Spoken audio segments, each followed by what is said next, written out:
사도신경으로 신앙 고백 드리시겠습니다. 전능하사 천지를 만드신 하나님 아버지를 내가 믿사오며 그 외아들 우리 주 예수 그리스도를 믿사오니 이는 성령으로 잉태하사 동정녀 마리아에게 나시고 본디오 빌라도에게 고난을 받으사 십자가에 못 박혀 죽으시고 장사한 지 사흘 만에 죽은 자 가운데서 다시 살아나시며 하늘에 오르사 전능하신 하나님 우편에 앉아 계시다가 저리로서 산 자와 죽은 자를 심판하러 오시리라. 성령을 믿사오며 거룩한 공회와 성도가 서로 교통하는 것과 죄를 사하여 주시는 것과 몸이 다시 사는 것과 영원히 사는 것을 믿사옵나이다. 아멘. 네, 함께 은혜 나눌 하나님의 말씀 요한복음 1장 17절 말씀입니다. 요한복음 1장 17절 말씀입니다.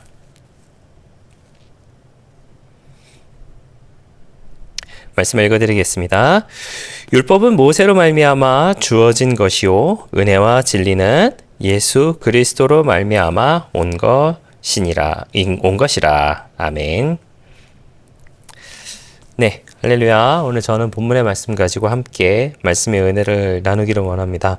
어제 이제 함께 저희가 은혜를 나눴었을 때에 우리는 은혜 받은 존재다라고 하는 것을 말씀을 드렸습니다. 그리고 그 은혜는 사람의 어떤 힘과 능력으로 얻어지는 것이 아니라 예수님께서 날 위해 대신 십자가를 지시고 부활하심으로 우리에게 주신 하나님의 사랑이 바로 은혜다라고 하는 것에 대해서 제가 말씀을 드렸었습니다.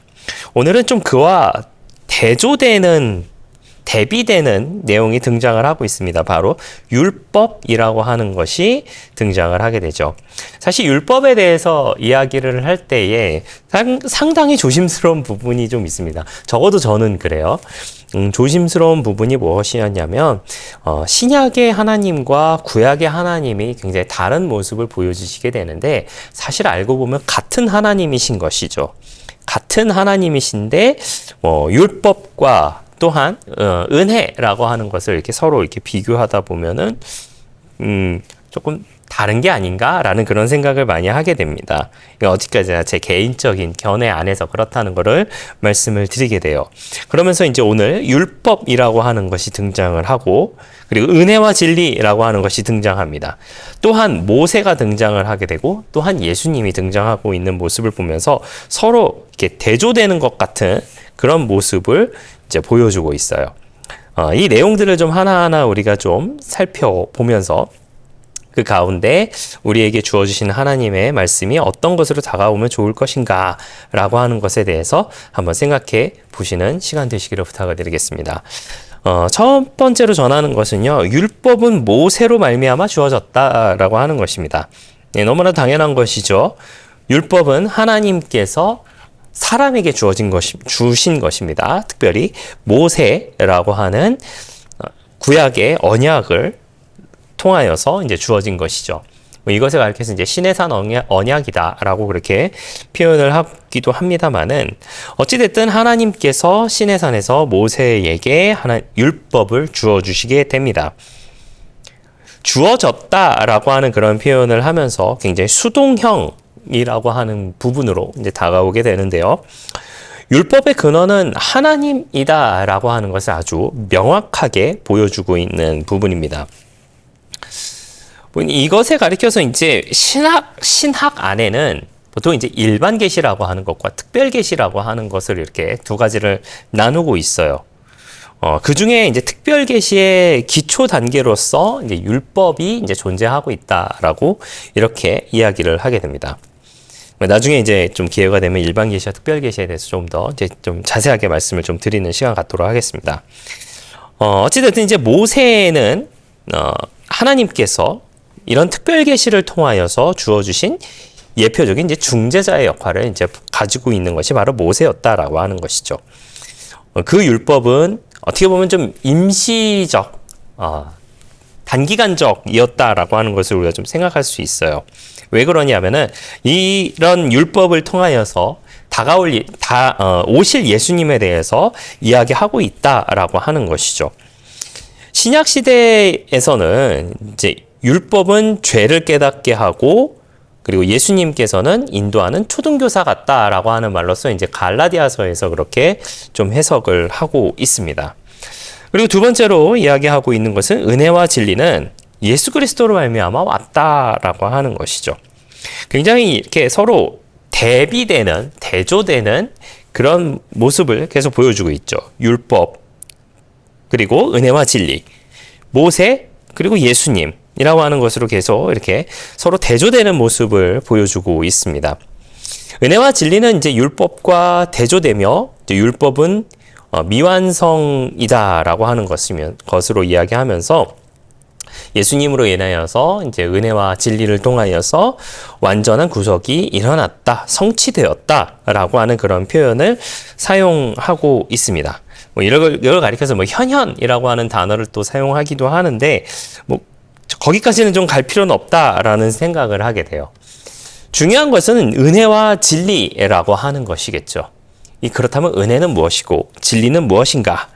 은혜라고 하는 것은 제가 지난 시간에 어제 이제 말씀을 드렸던 내용 안에서 기초적으로 생각해 볼 만하다는 생각을 하게 돼요. 하나님의 무조건적인 호의를 가리켜서 은혜라고 합니다.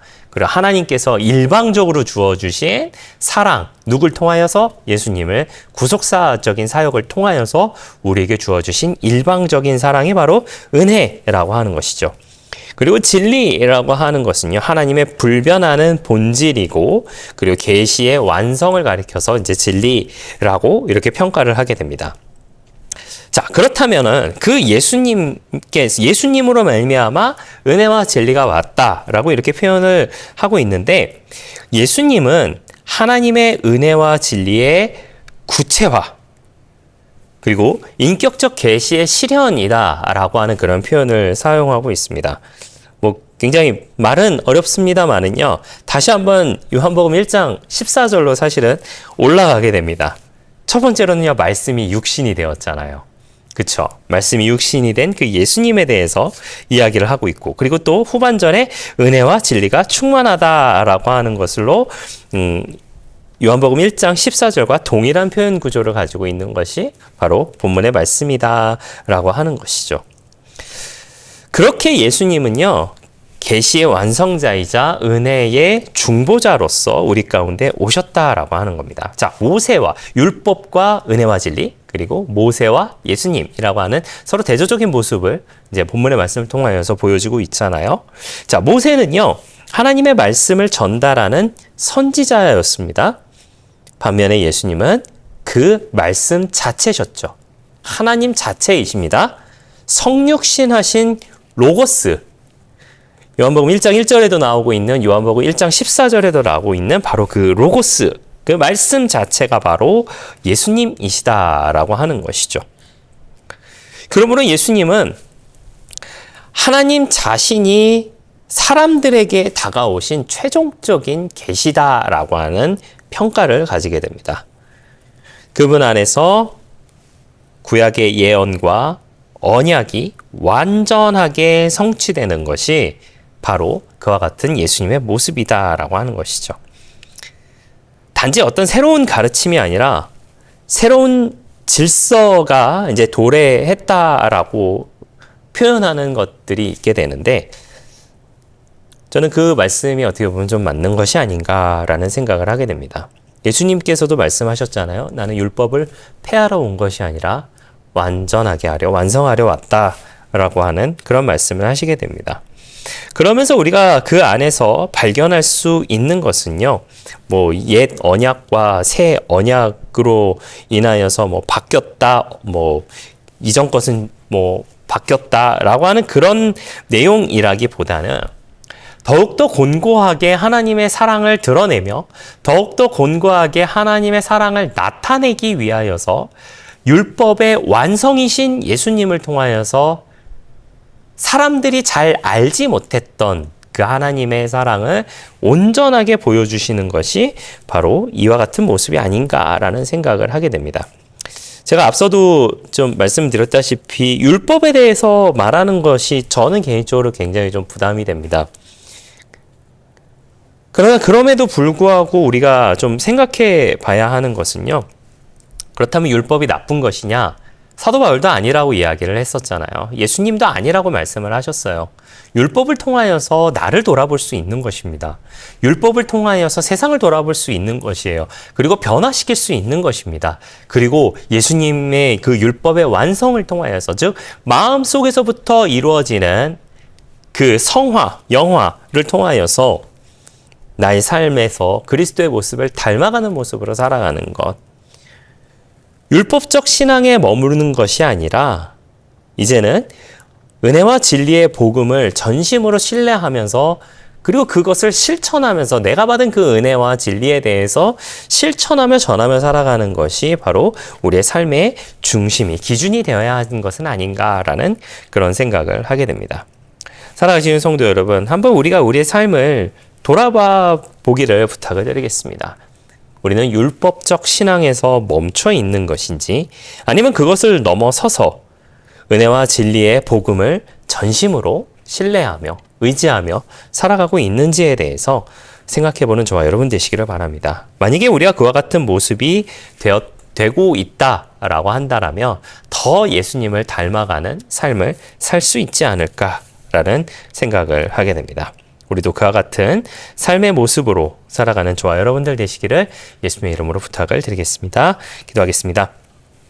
좋으신 아버지 하나님 감사합니다. 저희를 주님의 자녀 삼아주시고 또 함께 예배드리게 하시니 감사를 드립니다. 율법은 모세로 말미암아 주어진 것이고 은혜와 진리는 예수님으로 말미암아 온 것입니다. 우리가 율법적 신앙에 머무는 것이 아니라 은혜와 진리의 복음을 전심으로 의지하며 믿으며 살아가는 우리가 되게 하여 주시고 주님의 모습을 닮아 그와 같은 것들을 실천하며 살아가는 우리 모두의 넉넉한 신앙의 모습 다 되게 하여 주시옵소서. 감사드리며 예수님의 이름으로 기도했습니다. 아멘. 하늘에 계신 우리 아버지여, 이름이 거룩히 여김을 받으시오며 나라가 임하시오며 뜻이 하늘에서 이루어진 것 같이 땅에서도 이루어지이다. 오늘 우리에게 일용할 양식을 주시옵고 우리가 우리에게 죄 지은 자를 사하여 준 것 같이 우리 죄를 사하여 주시옵고 우리를 시험에 들게 하지 마시옵고 다만 악에서 구하시옵소서. 나라와 권세와 영광이 아버지께 영원히 있사옵나이다. 아멘.